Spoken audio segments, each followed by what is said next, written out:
ಆತ್ಮೀಯ ಬಂಧುಗಳೇ, ಶ್ರೀಮದ್ ಭಗವದ್ಗೀತೆ ತತ್ವ ವಿವೇಚನೆ ಟೀಕಾ ಅಧ್ಯಾಯ 6 ಆತ್ಮ ಸಂಯಮ ಯೋಗ. ಇದರಿಂದ 36ನೇ ಶ್ಲೋಕವನ್ನ ತಿಳ್ಕೊಳ್ತಾ ಇದ್ವಿ. ಓದ ಭಾಗದಲ್ಲಿ ನಾವು ಮನಸ್ಸು ವಶ ಆದಮೇಲೆ ಸಮತ್ವ ಯೋಗದ ಪ್ರಾಪ್ತಿಗೋಸ್ಕರ ಕೆಲವು ಸಾಧನೆಗಳ ಬಗ್ಗೆ ಹೇಳ್ತಾ ಇದ್ರು.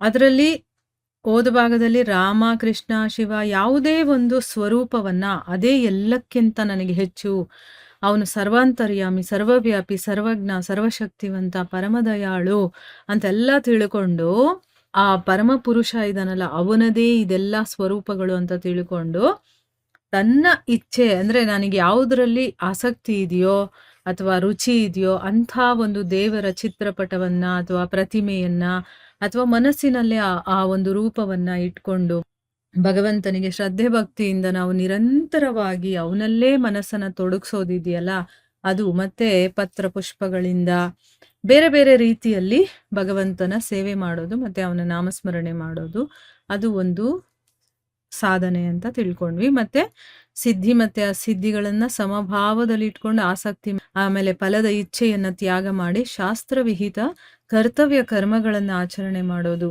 ಅದು ಒಂದು ಸಾಧನೆ ಅಂತ ತಿಳ್ಕೊಂಡ್ವಿ. ಈಗ ಮುಂದಿನ ಸಾಧನೆ ಏನು ಅಂತ ತಿಳ್ಕೊಳ್ಳೋಣ. ಶ್ರದ್ಧಾ ಭಕ್ತಿ ಪೂರ್ವಕವಾಗಿ ಎಲ್ಲವೂ ಕೂಡ ಭಗವಂತನದ್ದೇ ಅಂತ ತಿಳ್ಕೊಂಡು ಕೇವಲ ಭಗವಂತನಿಗೋಸ್ಕರ ಯಜ್ಞ, ದಾನ, ತಪ, ಸೇವೆ ಇದೆಲ್ಲ ಶಾಸ್ತ್ರೋಕ್ತ ಕರ್ಮಗಳ ಆಚರಣೆ ಮಾಡುವಂಥದ್ದಿದೆಯಲ್ಲ ಅದು ಒಂದು ಸಾಧನೆ. ಅಂದ್ರೆ ನಾವ್ ಏನ್ ಇದೆಲ್ಲ ಜಗತ್ತಲ್ಲಿ ನೋಡ್ತಾ ಇದೀವೋ ಎಲ್ಲವೂ ಭಗವಂತನದ್ದೇ ಅಂತ ತಿಳ್ಕೊಂಡು ಶ್ರದ್ಧಾ ಭಕ್ತಿಯಿಂದ ಭಗವಂತನಿಗೋಸ್ಕರ ಯಜ್ಞ, ದಾನ, ತಪ, ಸೇವೆ ಇದನ್ನೆಲ್ಲ ಮಾಡ್ತೀವಲ್ವಾ, ಅವುಗಳನ್ನು ಕೂಡ ಶಾಸ್ತ್ರಗಳಲ್ಲಿ ಹೇಗೆ ಹೇಳಿದರೋ ಆ ರೀತಿ ನಾವು ಆಚರಣೆ ಮಾಡೋದು. ಈ ವಿಷಯದ ಬಗ್ಗೆ 12ನೇ ಅಧ್ಯಾಯದ 10ನೇ ಶ್ಲೋಕದಲ್ಲಿ ಹೇಳಿದಾನೆ ಈ ವಿಷಯದ ಬಗ್ಗೆ. ಅದೇನು ಅಂತ ತಿಳ್ಕೊಳ್ಳೋಣ. ಯಾವ ಶ್ಲೋಕ ಅಂತಂದ್ರೆ ಅಭ್ಯಾಸೇಪ್ಯ ಸಮರ್ಥೋಸಿ ಅಂತ ಇದೆಯಲ್ಲ ಆ ಶ್ಲೋಕ.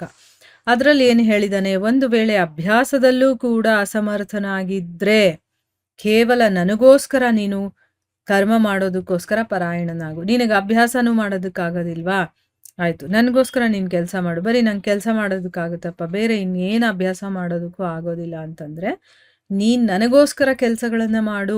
ಈ ರೀತಿ ನನ್ನ ನಿಮಿತ್ತವಾಗಿ ನೀನು ಕೆಲಸಗಳನ್ನ ಮಾಡ್ತಾ ಕೂಡ ನನ್ನ ಪ್ರಾಪ್ತಿ ರೂಪಿ ಸಿದ್ಧಿಯನ್ನ ಪಡಿತೀಯಾ, ನನ್ನನ್ನ ಪಡ್ಕೊಳ್ಬಹುದು ಅಂತ ಭಗವಂತ ಹೇಳಿದಾನೆ. ಸೊ ಅದು ಒಂದು ಸಾಧನೆಯ ಮಾರ್ಗ, ಅದು ಒಂದು ಸಾಧನೆ. ಆ ರೀತಿ ಕೂಡ ನಾವು ಮಾಡಿ ಭಗವಂತನನ್ನ ಪಡಿಬಹುದು.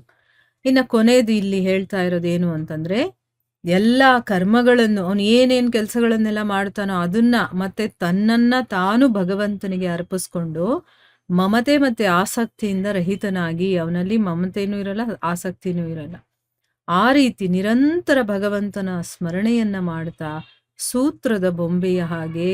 ಈಗ ನೋಡಿ, ಸೂತ್ರದ ಬೊಂಬೆ, ಆ ಸೂತ್ರವನ್ನ ಯಾರು ಹಿಡ್ಕೊಂಡಿರ್ತಾನೋ ಅವನು ಹೇಗೆ ಆಡಿಸ್ತಾನೋ ಆ ಬೊಂಬೆಗಳು ಹಾಗೆ ಆಡಿಸುತ್ತಲ್ಲ, ಆ ರೀತಿ ಭಗವಂತ ಏನ್ ಬೇಕಾದ್ರೂ ಮಾಡಿಸ್ಲಿ ನನ್ನ ಕೈಯಿಂದ ಅದನ್ನ ಖುಷಿಯಿಂದ ಮಾಡ್ತಾ ಇರುವಂಥದ್ದು. ಅವನಿಷ್ಟ ಬಂದಂಗೆ ನನ್ನನ್ನು ಕುಣಿಸ್ಲಿ, ನಾನು ಕುಣಿತೀನಿ ಅಂತ ಸೂತ್ರದ ಬೊಂಬೆ ಹಾಗೆ ಕುಣಿಯೋದು. ಅಂದ್ರೆ ಏನು, ತನ್ನನ್ನ ತಾನು ಅವನಿಗೆ ಸಮರ್ಪಣೆ ಮಾಡ್ಕೊಂಡಿರೋದು. ನಾನು ಏನ್ ಕೆಲಸ ಮಾಡ್ತೀನೋ ಅದು ನನ್ನನ್ನೂ ಕೂಡ ಸಮರ್ಪಣೆ ಮಾಡಿಕೊಂಡು ಅವನಲ್ಲಿ ಮಮತೆನೂ ಇರಲ್ಲ ಆಸಕ್ತಿನೂ ಇರಲ್ಲ, ಸದಾ ಭಗವಂತನ ಸ್ಮರಣೆ ಮಾಡ್ತಾ ನೀನು ಹೇಗೆ ಆಡಿಸ್ತೀಯೋ ಹಾಗೆ ನಾನು ನಿನ್ನ ಕೈಗೊಂಬೆಯಾಗಿ ಆಡ್ತೀನಿ ಅಂತ ಆ ರೀತಿ ಇರೋದು. ಅದರಲ್ಲಿ ಅವನಿಗೆ ಖುಷಿ ಕೂಡ ಇರತ್ತೆ, ಅವನು ಬೇಜಾರು ಮಾಡ್ಕೊಳ್ಳೋದಿಲ್ಲ. ಸೊ ಈ ವಿಷಯದ ಬಗ್ಗೆ 18ನೇ ಅಧ್ಯಾಯದ 57ನೇ ಶ್ಲೋಕದಲ್ಲಿ ಏನ್ ಹೇಳಿದ್ದಾರೆ ಅಂತ ತಿಳ್ಕೊಳ್ಳೋಣ. ಶ್ಲೋಕ ಯಾವುದು ಅಂತಂದ್ರೆ ಚೇತಸ ಸರ್ವಕರ್ಮಾಣಿ ಅಂತ. ಅದ್ರಲ್ಲಿ ಹೇಳ್ತಾನೆ, ಎಲ್ಲಾ ಕರ್ಮಗಳನ್ನು ಕೂಡ ಮನಪೂರ್ವಕವಾಗಿ ನನ್ನಲ್ಲಿ ಅರ್ಪಣೆ ಮಾಡಿ ಸಮತ್ವ ಬುದ್ಧಿರೂಪವಾದಂತಹ ಯೋಗವನ್ನ ಅವಲಂಬಿಸ್ಕೊಂಡು ನನ್ನ ಪರಾಯಣನಾಗಿ ನಿರಂತರ ನನ್ನಲ್ಲಿ ಚಿತ್ತವುಳ್ಳವನಾಗು ಅಂತ ಹೇಳಿದಾನೆ. ನೀನ್ ಏನೇ ಕೆಲಸ ಮಾಡು ಅದನ್ನ ನನಗೆ ಅರ್ಪಣೆ ಮಾಡು, ಮತ್ತೆ ಎಲ್ಲದರಲ್ಲೂ ಸಮಾನ ಬುದ್ಧಿ ಇರ್ಬೇಕು ನಿನ್ಗೆ. ಆ ರೀತಿ ಇದ್ದು ಸದಾ ನನ್ನಲ್ಲೇ ನಿನ್ನ ಚಿತ್ತ ಇರಬೇಕು, ಆ ರೀತಿ ನೀನು ಸಾಧನೆ ಮಾಡು ಅಂತ. ಅಂದ್ರೆ ಅವನಿಗೆ ಭಗವಂತನನ್ನ ಬಿಟ್ಟು ಬೇರೆ ಯಾವುದೂ ಇರೋದಿಲ್ಲ, ಏನೂ ಇರೋದಿಲ್ಲ. ಅವನು ಹೇಗ್ ಮಾಡಿಸಿದ್ರು ಅವನು ಕುಣಿತಾ ಇರ್ತಾನೆ, ಅದರಲ್ಲಿ ಅವನ ಒಂದು ವಿರೋಧಾಭಾಸ ಇರೋದಿಲ್ಲ. ಅವನು ಏನ್ ಮಾಡಿಸಿದ್ರು ಅವನು ಖುಷಿನೇನೆ. ಈ ರೀತಿ ಮಾಡೋದು ಒಂದು ಸಾಧನೆ. ಇದಲ್ಲದೆ ಇನ್ನೂ ಅನೇಕ ಸಾಧನೆಗಳಿದೆ. ಆದರೆ ಯಾವ ಸಾಧನೆಗಳು ಮನವನ್ನ ವಶ ಮಾಡ್ಕೊಳ್ಳೋದಕ್ಕೆ ಹೇಳಿದಾರೋ, ಅಂದ್ರೆ ನಮ್ಮ ಮನಸ್ಸನ್ನ ವಶಪಡಿಸ್ಕೊಳ್ಳೋದಕ್ಕೆ ಏನೆಲ್ಲ ಸಾಧನೆಗಳನ್ನು ಹೇಳಿದಾರೋ, ಮನಸ್ಸು ವಶವಾದ ಮೇಲೂ ಕೂಡ ಶ್ರದ್ಧೆ ಮತ್ತೆ ಪ್ರೀತಿಯಿಂದ ಆ ಭಗವಂತನ ಪ್ರಾಪ್ತಿಯಾಗಬೇಕು ಅನ್ನುವಂಥ ಉದ್ದೇಶದಿಂದ ಮಾಡ್ತಾ ಇರೋದ್ರಿಂದ ಅದರ ಮೂಲಕ ಸಮತ್ವ ಯೋಗದ ಪ್ರಾಪ್ತಿಯಾಗತ್ತೆ. ಸೊ ಮನಸ್ಸು ವಶ ಆಗೋಯ್ತು, ಇನ್ನೇನು ಮಾಡೋಂಗಿಲ್ಲ ಅಂತಲ್ಲ. ಅದಾದ್ಮೇಲೂ ಕೂಡ ನಾವು ಪ್ರೀತಿ ಮತ್ತೆ ಶ್ರದ್ಧೆಯಿಂದ ಆ ಭಗವಂತನನ್ನ ಪಡ್ಕೋಬೇಕು ಅನ್ನೋ ಉದ್ದೇಶ ಕಾರಣದಿಂದ ಇದನ್ನ ಮಾಡ್ತಾನೆ ಇರಬೇಕು, ನಿರಂತರವಾಗಿ ಸಿಗೋವರೆಗೂ ನಾವು ಬಿಡಬಾರ್ದು ಅಂತ ಅರ್ಥ. ಮಾಡ್ತಾ ಮಾಡ್ತಾ ಕಡೆಗೆ ಒಂದ್ ದಿವಸ ನಮಗೆ ಅದರ ಪ್ರಾಪ್ತಿ ಆಗುತ್ತೆ ಅನ್ನೋದು ಇದರ ಅರ್ಥ. ಸೊ ಇಲ್ಲಿಗೆ ನಾವು ನಿಲ್ಸೋಣ. ಹರೇ ಕೃಷ್ಣ.